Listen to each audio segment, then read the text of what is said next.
Hello, everyone. This is Paul Feldman, president and founder of Insurance Newsnet, and I am here today with Karen Essary, a legend in the insurance industry. She's the CEO and co-founder of Ideal Producers Group. Karen, welcome. Thank you so much. Karen, you've had a very interesting and elaborate, if you will, experience in this industry. Tell us a little bit about yourself, how you got in the industry, and some of the accomplishments you've made along the way. Yeah, interesting would be a good word. I started back in 1992, fresh from actually coming off of being a flight attendant and doing some other interesting opportunities that I had. And I started in the business with Ron Essary at Creative Marketing. And I was the sixth employee. So I started at the ground level. I answered the phones, worked with the service teams. We kind of did it all because there were only six of us, and that was including Ron, the president. So I started there and then worked my way up as the company grew and became more of an assistant to some of the recruiters, and then created some of the programs that we use, and I think they still use some of them today. Some of the keep in touch programs where we would reach out to the different agents that were doing business with us or that had not done business with us in a long time to keep them refreshed on some of the things we are doing. Then I became a recruiter and grew my database to almost 1 million in revenue, and then was promoted to manager. And I had about 14 people on my team, and that was including recruiters and sales advisors that would assist the recruiters. And I did that for a really long time until Ron and I left and started Ideal Producers Group. How long have you been with Ideal Producers Group, or how long was it since you started it? Officially, we started it last year. We celebrated 15 years in business, so Wow. this will be our 16th year. Yeah. And Ron was a major influencer in the insurance industry. I think at one time you couldn't sell annuities without knowing who Ron was. Ron was one of the first people to bring actuarial work into a marketing company. Most of the actuarial work was done through the insurance carriers, and he had the idea of why wouldn't we bring one into the marketing company and work with several insurance companies and then offer the products all over the country. And he started with one, and it grew from there. And today, I've lost track, but it's more than $60 billion that's floating around out there between products and the IMOs that offer it and the agents that are selling it. So he is a legend and will always be. So yeah, you can't really in this industry. If you mention Ron Esri, everyone will know who he is. Everybody knows who he is. Yes, yes. Yes, except some of the newcomers in the industry, they wouldn't know. That's true, and it doesn't take long. We have a lot of meetings in our office with newer agents, and we let them know, and they met Ron when he was still with us, but we, update them, and they're actually it's interesting because they're selling a lot of the products that he created or created writers for and so forth. So even though they don't know him, um, they're doing work for the business that and the stuff that he has done in the past. So, yeah. And unfortunately, Ron has passed, and he was already beginning to pass the torch to you. And now that you're CEO, you've got a turning point in your company, which is really exciting.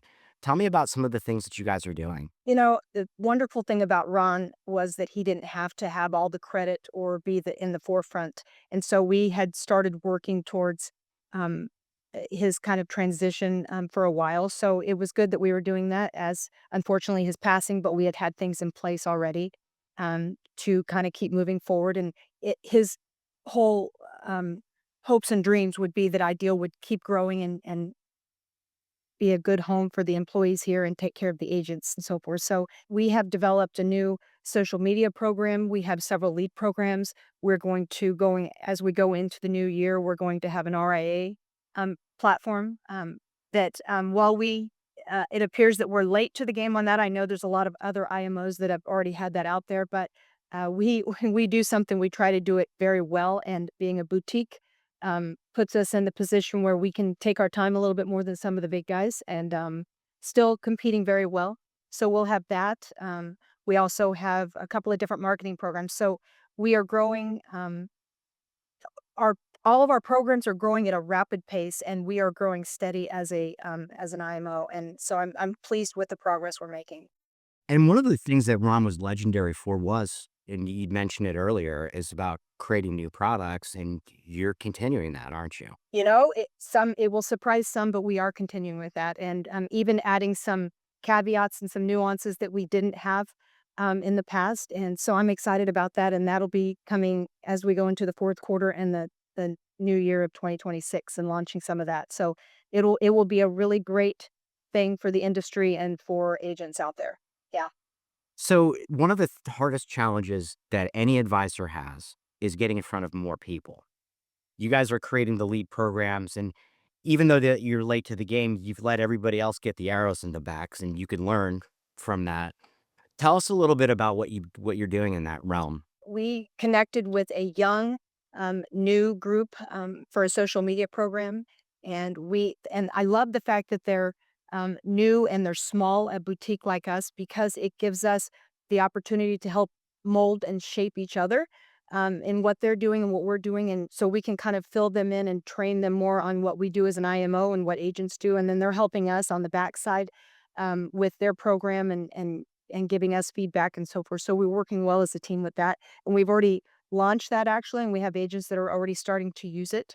We also have a college funding program that is not new. It's been around for 30 years, but we are the only player that'll be working with this group, and I'm excited about that. And I just got back from a 2-day training program in Vegas for this, and it was a fantastic meeting. And the agents, I think our agents are going to be very, very excited about that as well. Plus, we have my marketing team, Circle Sideways, has put together and worked with another platform, Azella, and we have created with them a CRM for agents that, again, a lot of other people have them already put in place, but we've found and waited for the opportunity.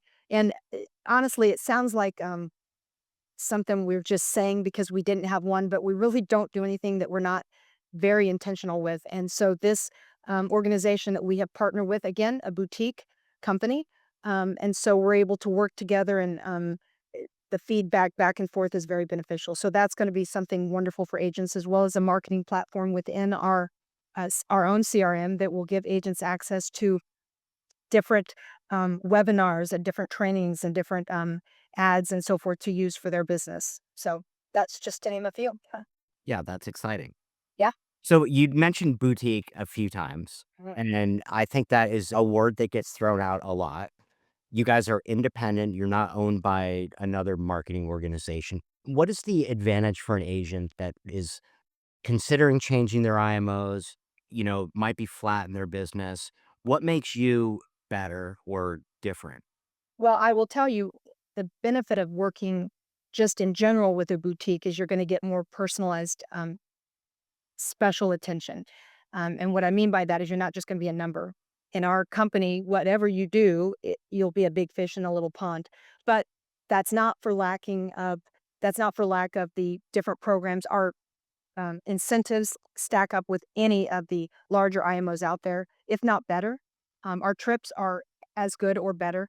And we intentionally did that when we started the company because we didn't want an agent to come over to work with us and have to feel like they lost something or gave something up just to come with us. Because a lot of people, agents that started working with us, they came to work with us because they knew us from our former company and just wanted to help see us grow. And so in exchange for that, we wanted to make sure that they knew that they weren't giving anything up. So, but to come work with Ideal, and I tell agents this all the time, and it sounds, um, it never falls flat, but you'll never go to another IMO that will love and care for you more than we do. Service is very big with us, and a lot of people throw that out as well. But the personalized attention, because we really don't care if you bring us $10,000 or $10 million, you get treated exactly the same. When you come over here, on top of really making a difference for 17 employees that we have here, you're also making a difference all over the world because we take a portion of all of our revenues straight off the top and we tithe that to different faith-based organizations before we do anything, before we pay anybody. But the reason that's a big deal for agents is because they're participating in that without even really knowing it, because every piece of business they send us is sent to all these different organizations. And they're not organizations that we haven't personally been involved with one way or another, whether it was a soup kitchen that we served at or a mission trip in Nicaragua or Africa. We've been personally involved with each one of them. So for that, it's not just us saying, "Hey, we took some of our money and threw it over here." And I don't say that lightly, but we are very intentional about what we do because when Ron and I started this, we believed very firmly that this company was going to need God right in the middle of it if we were going to get where we were going to go. Because to be honest with you, we started a marketing company at the worst time you could start a marketing company. That's when the proprietary products were all coming out. We had a non-compete. We had different things. So it felt like everything that would be thrown at us could be thrown at us to make it easy for us to say, maybe this is just not what we're supposed to be doing. But again, we continued and we have been blessed over and over again and continue to grow, not always like this, but we continue to grow like this. And it makes a difference for our agents and for our employees if we are just steady, Eddie. And we have been. So, but if they come over here, they're not going to lose anything on the incentive side. But again, they'll probably gain. But we take each agent and see what is it that they specifically need for their business, and then um, form it to that rather than just saying everybody gets the same toaster. When you come over here, you're going to get whatever is best for you, your business, your Mhm. clients. And, boutique, some people think they're small, but you guys are not small. You're small but mighty, maybe. How do you compete with some of these other big marketing organizations? I think people get lost there. When we first started, we put out that we were going to make sure all of our employees had the best health care that we could offer, so they didn't come over here and take a cut or feel like they were giving something up. But as far as being able to compete, I never feel like the big IMOs are my competition. They are. In reality, but overall, the way I see it is we're trying to do something different than them. We're not trying to get as many people on board as we can. We're trying to make sure we get the right ones so that we can, again, personalize it, take individual ownership of each agent and the recruiter.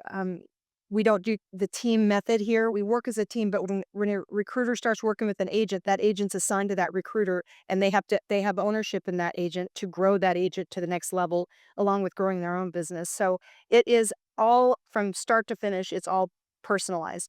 We have a licensing and new business team. We follow up every 3 days on all transfers and so forth. So nothing gets dropped as far as, again, when you come over here, we have all of those type of things. I think the only thing for a long time I felt like we were lacking was a really good lead program. And now all of a sudden this year, we're going to have probably three. And so a lot of agents do get lost in the mix. And when they come to us, they're like, I did $20 million with XYZ and it just wasn't a big deal to them. And to us, as I told you before, 20 million is a big deal. But if a guy comes over and he's new or he's just starting and he says, I only have 10,000. What do you mean? 10,000 is a big deal to you. Now we're going to take it to 20 and grow from there. So That was one of the interesting things from our previous conversation is that you're willing to work with newer agents in this. And that's unique because a lot of marketing organizations out there, they shun them and they seem to be fighting over the same people.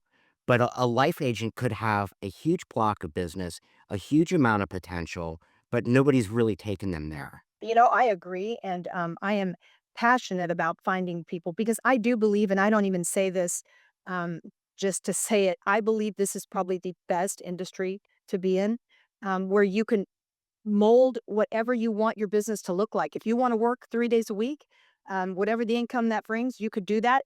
If you want to work and knock it out of the park 6 days a week and work 15-hour days, that's all up to you too, but it's all up to you. You get to decide and you get to control your income. So by doing that. So I think getting newer people in this business, I think more women should be involved in this business as well. Women make fantastic salespeople, um, probably because of the emotional aspect that we carry with us and our ability to really listen and hone in on other things other than just business. And I love how my recruiters work with agents and get very involved in their personal life as well, as much as they'll allow us, knowing about their grandkids and their kids and their accomplishments and so forth. But I think getting newer people in this business is something that we have designed specific programs around as we go into New Year. Because you're right, what you said, everybody's just fighting over the same agents. And I just don't wanna play that game. I want an agent to come to us. I don't want him to come to us because they're gonna get the best commission. We'll give them a fair commission, but I want 'em to come. This is a relationship business. So I want them to come to us because we're gonna work together to grow each other's business, and, we're gonna do it and make sure that we do it with, honesty and integrity, and which what we've always done, and Ron was the, proponent of making sure that in all things we did, that was in the forefront. So we'll continue to do that. One of the mantras you guys have is smarter, faster, easier. Mhm. How do you do that? Again, I think it comes down to not treating every single agent the same. That could be a faster way to do it, but I don't think that's a smarter way to do it. I think when you're not taking the time to really hone in and dive into that agent's business and see what's missing, because I could get on the phone with an agent today and I could ask him what he's missing in his business, and I don't think he can tell me. So I think we have to help agents see where the gaps are, where the holes are, and where we can fill them. And I think that that's the smarter. So it in the long run, you get there faster, but you have to go through some of the work to get the smarter part taken care of. And that's really letting them know we're not just here to throw you up against a wall and make sure you stick. And if you don't, we kind of move on from there. So that's the key. And making people's lives easier through great service and, background Yes. support. Well, and service for us, Ron started this all the way back at his former company, but always having a live person answer the phone. You have to agree with me because I think most people, with the getting on a phone and having to hit two to go here and three to go here, and then you're waiting is frustrating sometimes, especially if you really need an answer. And so we've continued that here where we have someone that answers the phone live, and we're able to take care of them right away, in most cases, unless the recruiter stepped out, but there's other people here to help. So, yes, as fast as we can do it and take care of it with the best service, um, is key, I think, for us. Yeah. Yeah, because I think that a lot of IMOs, and I'm not gonna point any fingers because I love them all, especially you. Um, they're starting to use AI and phone trees, and it's like when you call up American Express and you report a lost card, it's like, you get transferred somewhere and it Yes. takes forever to get anyone. Yes, it's exactly true, and that's where getting away, I think, the industry in whole, and I even found this in some of the industry meetings I went to last year with a lot of people with the bragging rights of the IA and the different softwares they can use to, make the agents they said work smarter, faster, but it takes away that personal aspect, and I think, you can't do that with clients. Clients, it's gonna be really hard to get a client that will continually be comfortable working in that kind of environment. But I think that you take away the personal aspect of it, and it changes everything. And so we're not going to. We're going to continue with what we're doing, and that's where, again, the boutique and the bigger ones, the differentiate. We're not seeing what everybody's doing, and we don't feel like we have to do what everybody else is doing to be successful or to help an agent be successful. So as far as an industry goes, I'm gonna ask you a little bit more general of a question. We're in very interesting times with interest rates, and where do you see the market going in the next 6 to 12 months? Oh gosh, that's a good question. I And crystal ball. Yeah, I wish I did have the crystal ball. I'm just not sure. The minute I think rates are going to stay steady, something happens that changed my mind about that. I do think the rate environments, we're going to see some changes, and I think they're going to go down some. But even during COVID, even during different times and transitions in our business or just the industry in general, people that want to invest and people that have money and always want to invest in something. It's just letting them know, again, not selling them because people want to buy stuff. They just don't want to be sold, right? So letting them know what is there for them, and giving them the best options for their retirement is still, no matter what the environment is, it's still going to be conducive for them and work well for them as we go forward, no matter what. And that's why I say we've seen the ups and the downs of this environment for years and years and years in this industry, excuse me. And it still doesn't change the fact that you find the people, you work with them because they all need somebody to help them with their retirement. It's just, again, finding the agent that wants to do what we're doing, which is take the time, slow down, get to know the client really well. And we really push that with these agents is don't don't be a one and done. Make sure you're doing your annual reviews. Make sure that you're touching base with them because they're always going to have more people to refer you to. And sometimes at the end of the day, you may not get a sale from it, but you will keep the relationship, and you might make a difference in that person's life, even if it's not a financial difference that day. And you never turn away what opportunity you don't see today that might be happening 2 years down the road because of what you did today. Yeah, and that just goes to say, it's about keeping in front of your clients and having the tools to do that and finding out when there's changes in their life because everybody has changes. Right. And too many agents, I think, in advisors just it's a one and done as a sale, and yet they're not nurturing a relationship that's just beyond a product. It's just how are you doing? And It's just so much more than that. I agree. And you're leaving so much. First of all, if you're making an impact and a difference in somebody's life, that's bigger than any sale you're ever going to make. But they're going to remember that. And again, they're going to when they're talking to their friends and their family. Usually, if you make a huge difference financially and they have a huge turn in their annuity or life insurance after a year, they might tell somebody about it. But the little things that you're gonna do to touch them that aren't necessarily financially, motivated will make the bigger difference that they're gonna talk to their friends and family about, and I hear that from a lot of our clients that or a lot of our agents that do client appreciation events without doing any selling. It's just, "We're gonna take you to this spot and celebrate you and enjoy you and thank you for all that you've done for us," and that's similar to what we do on our conventions as well, so just letting them know how much they're appreciated. That is what they're gonna tell other people about, and we continue to do that through the different, um, programs that we have. We have a quarterly top 10 where we take the top 10 agents for every quarter and send them a gift, and it's a substantial gift, and let them know, "Here's where you were for the quarter." We also do recognition, obviously, at the end of the year on our conventions for our top agents. And then also for those agents who are new in the business and hit the $1 million level, because getting to $1 million in annuities when you're new, that's a big accomplishment as well. So I don't want to just I want to recognize the guy that's doing 25, 30, $40 million.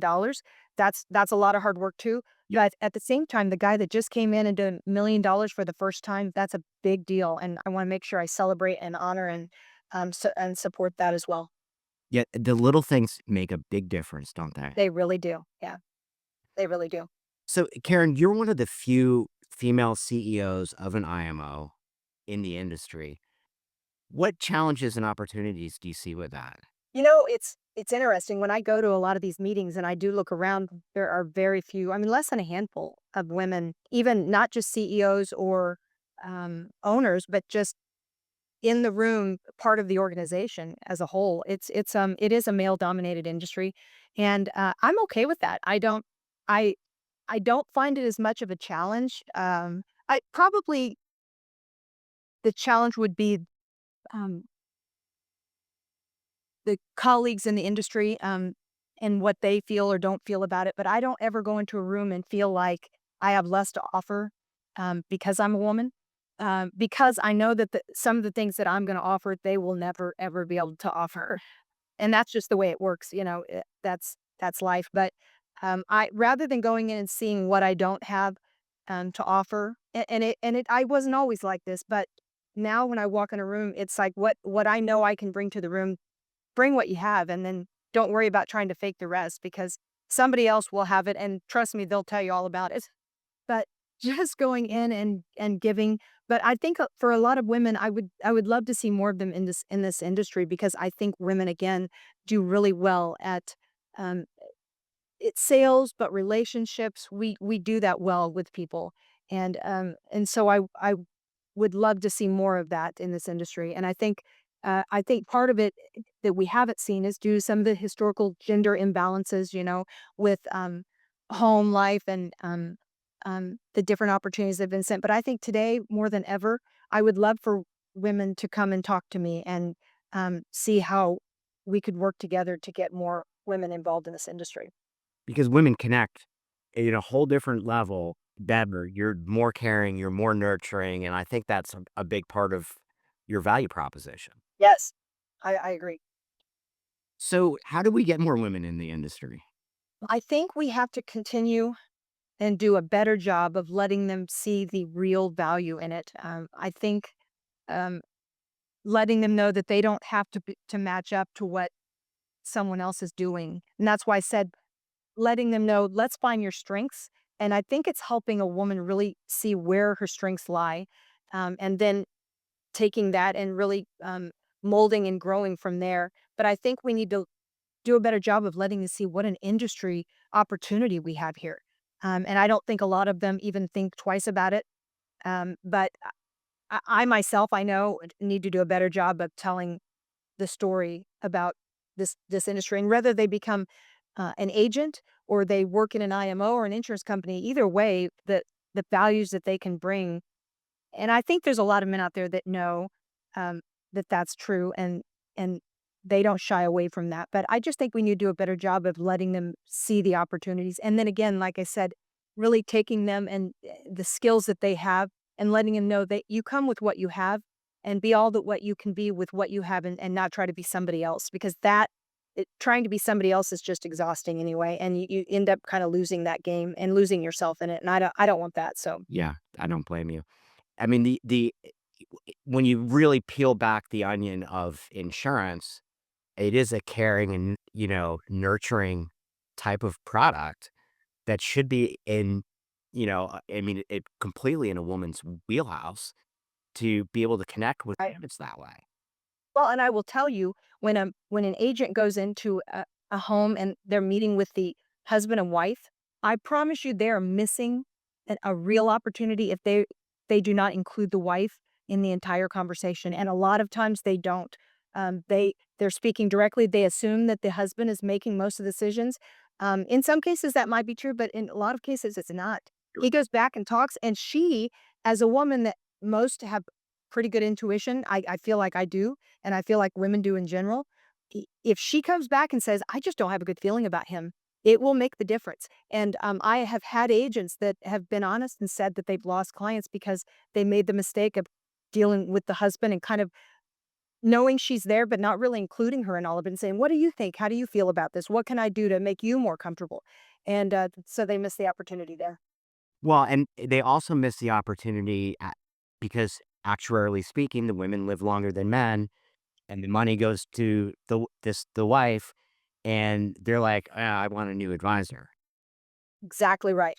They want somebody who included them from the beginning, let them see that they saw value in them and understood that this was their money, not just his. And so, yes, you're right.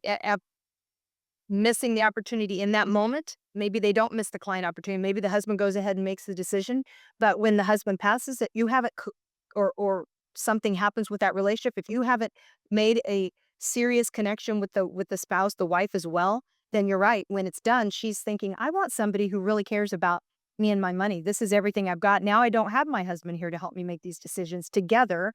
I'm making them alone, and I want somebody who I feel really cares. And that seems to not feel, we say it so much that it seems to not seem like a reality, but if you don't let them know how much you care, then they're gonna move on to somebody who they feel like cares enough or more. So if you get a new advisor or even as for a talented advisor, what's one piece of advice that you would give to every advisor that we didn't cover already? If I new or old, somebody new in this business, period, I would tell them, slow down, collect the information, have a conversation with them. Don't just ask the questions, get all the information, and then leave. Make sure that they know that you're invested in them and that this is important to you no matter how much they have. All of that needs to be a big part of their conversations and so forth. And understanding that at the end of the day, no matter how much they get from that client, whether it's something or nothing, don't walk away from that and think you missed an opportunity or that it's done. The one and done, whether you wrote something or you didn't write something, keep in touch with those people. A lot of guys and girls, they'll do seminars, and the people that come to the seminar, they're engaged with them, they drip on them, but the people that don't show up or so forth, some of those get left behind. And those are missed opportunities as well. But the client that you meet with and you end up not doing anything that day, don't stop, because somebody's going to be dripping on them. And if you're not, somebody else is. And timing is everything in this business specifically. And so if you stay in front of them. Then when the time comes and they need to make a decision, they'll go, "Oh, you know what? I need to call Karen. She stayed on top of me. She called me all the time. I didn't do anything with her, but I'm gonna call her." So making a difference and making yourself stand out is what I would say, and I think that it's simple. You don't have to do something elaborate to make yourself stand out with clients.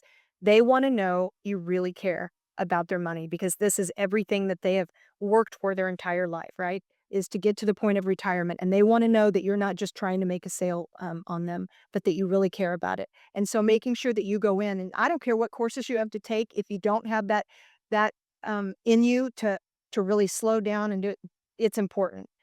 That would be the most and not to give up because it's an ebb and flow in this business, and you can be on top one year and be the leader in all areas that you're looking at, with clients and premium and so forth, and then the next year, you could just have a huge slump, and that doesn't mean you quit. It just means maybe you adjust some things, and that's actually why I would tell them, "Call us," because when you're feeling like you're in a slump, let's look at your business. Let's see, why is it in a slump this year? Why was it different last year? Was it just because you had more new clients? Was it you were referrals? What was the deal? And we can really, because I think a lot of agents, they're so busy doing what they're really good at, which is meeting and dealing with clients, that they don't stop to look at what am I doing that works really well. And that's where my marketing team does a really good job as well with us, is helping us find those different holes in an agent's business. But I think a lot of agents don't slow down, and that's where we try to help them is saying, let's take a look at the entire landscape and see why you had a really great year last year and why you're not this year, or vice versa. And let's change some things if we need to, or maybe it's just bump some things up um and it might be just be little bit changes we have to make. But again, personalizing it. Yeah, so many people they get wrapped into doing it, doing it, doing it, doing it, and Yep. they don't really look at all the processes around it, and then they've been doing it and it works so well until it stops working. Yes, that's exactly right, and that's why when they get to that point, and I don't blame them when they're busy and they have all these other things, that's why I tell them, "Do what you do best," but when it comes to doing follow-ups and, your contracting and your new business and so forth, let us do that part, and when you have a case, call us with every case that you have, I don't care how big or how small, and we'll find the right product for that client, and that's the other thing about being independent is we don't have one, company that we have to, that we're married to that we have to kind of push the business towards. We'll give you the very best product for the client in that situation. And you won't ever have to worry about it being because we have a motive here because we're getting, because we have to, or because we're getting something more. But we're going to offer and create for you the best scenario for that client. So, Yeah, I don't think a lot of agents realize how big a commitment some of these IMOs make to carriers, and I don't know, and I'm not saying that this happens, that they might get, steered a different direction that might be the best for the client. that's exactly right, and it does happen. If you're under and owned by another larger IMO, then they're gonna have their own goals and different things that they direct you towards, and if you the different incentives, insurance companies have incentives out there, and I love them. They're fantastic for my marketers and for our agents and for our company, but at the same time, because it's a relationship business, I would be short-sighted to sell a product, or offer a product to an agent, because of a bonus program or because of something that's being offered, when in the big picture of things, if I'm giving them the very best, I'm gonna continue to get their business, and everything will work out the way it's supposed to anyway in the long run, and it really does.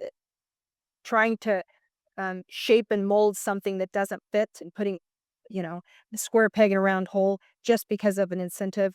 That's part of what the problem's been in our industry, right? So making sure that you're offering it because it's the very best. Because again, I don't want to do them one and done with an agent either. I don't want them doing with the client, but I don't want an agent just throwing me a case. I want to work with you more. I'll take it if you only want to give me one, but at the end of the day, I think I'm going to get more because I'm going to continue working and helping you grow your business and take care of your clients and giving you different ways to do that that I believe is different than the competitors we have out there. It's about earning their business and Yes, establishing a long-term relationship, and, that's from a different perspective, obviously. It's like I'm not here to do 1 month with you or one time campaign. I want to have a lifetime relationship. And we have a lot of those in our business, and as do you. right, right, and correct. And so again, if they only promise us one case, we'll take it because we know what we're gonna do on the backside to continue that we're gonna end up getting majority of their business, and that's the way it's worked out. We have agents that have come over and just slowly came in, just to kinda test the waters, and we love that because it's not threatening to us at all. We don't feel like, "What are we gonna do once they get here? Are we gonna get any more of their business?" We usually do, and when we have our meetings in here, about once a quarter, and we bring agents in here. We have almost 100% turnaround with it. When an agent comes in and they see us and they visit with us, or they go on one of our trips, we're locked in on all their business. They want to work and do business with us 100%. And so that's part of, again, the relationship, bringing them in, letting them see and meet everybody that they're going to work with and talk with, and then taking good care of them. And then also having some fun. And part of our trips, we have one meeting on our conventions. And next year we're going to Ireland. We have one meeting, and the rest of the time, this is your trip. You've earned it. We are here to celebrate you and recognize you. So do whatever you need to do with this, and we just love the opportunity to spend some time with you. So yeah, Yeah, the small stuff, yes, which is actually a big thing. yes. So, Karen, one of my favorite questions to ask in almost every interview that I do, is there a question that I didn't ask you that I should have? I don't know. You did really, really well with all the questions, so I don't know if there's a question. I think I probably couldn't emphasize enough how important it is that we remain independent. Um, Ron and I dedicated ourselves in this when we started this company that we would remain independent, and we've had lots of opportunities thrown our way, and but at the end of the day, taking care of these employees and continuing to take care of our agents, and we've shared that goal with all of our agents as well that we're never going to sell. We're always going to remain independent, and so it would be going back on our word, and that's a big deal for us. So I would never do that. But remaining independent just gives us that opportunity to do the things that some of the others can't do, and the way we can take care of our agents and our tithing and all the things that I think change when you're not independent any longer. So it's I think a lot of people may have thought years ago when we first started, what happens if Ron's not there any longer? And that probably was valid in the beginning, because when we started together, I'd worked in this business for almost 20 years when we started, but I hadn't owned and been an owner, and so that was valid. Today, I don't believe that any of our agents have those concerns. They've seen the way Ron and I'd worked together. They've seen the way we've laid the platform out for our company now and going forward. Ron's been very, very open about how we were doing this and that he was kind of passing the torch on, so to speak. We were equal partners, but at the same time, we both had our strengths, and I let Ron do what he was best at.